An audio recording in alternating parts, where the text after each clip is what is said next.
Mwambie tu Bwana asante. Chukua dakika yako moja, mwambie Bwana unastahili, hakuna mwingine zaidi yako. Mwambie tu ni wewe msaada wangu wa karibu, na kutegemea Yesu. Mwambie usinipite jioni ya leo, Bwana. Mwambie kutana na mahitaji yangu jioni ya leo.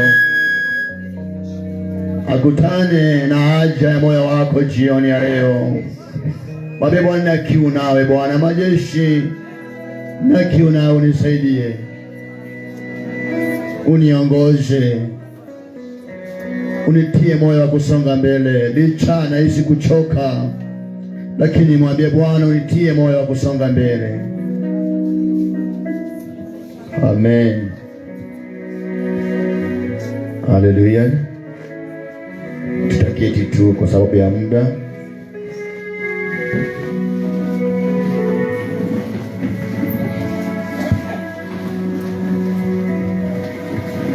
Tutaketi tu kwa sababu ya muda. Kamsalimie mwenzako, mwambie karibu.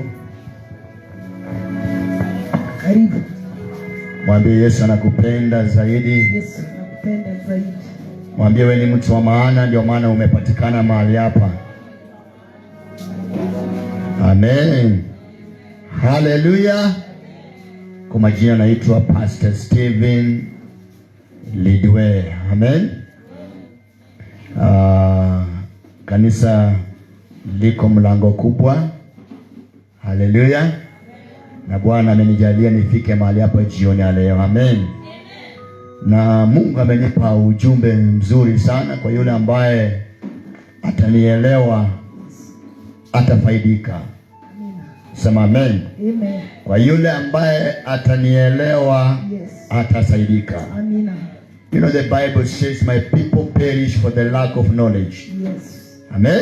Amen. Tunaweza kuwa sisi ni waombezi wazuri sana. Tunaweza kuwa sisi ni manabii wazuri sana. Ndio. Tunaweza kuwa tunajua kumchezea Mungu vizuri sana. Yes. Lakini without knowledge tutaperish. Sema amen. Amen. Haleluya. Amina. Na ndio maana ni vizuri uwe na knowledge. Na ni knowledge ya the word of God. Oh, yes. Maana nasema kwa sababu umekataa maarifa, ndio, nami nitakukataa. The same verse, chapter Hosea 4:6. Amen. Anasema kwa sababu umeyakataa maarifa, nami nitakukataa. Ni Mungu mwenyewe anayesema. Kumbe wakati tumekataa maarifa, naye Mungu hutukataa.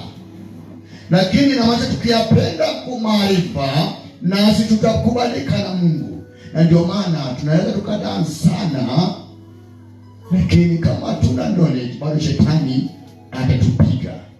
Na ndio maana Yesu akamshinda shetani kwa neno. Na Yesu mwenyewe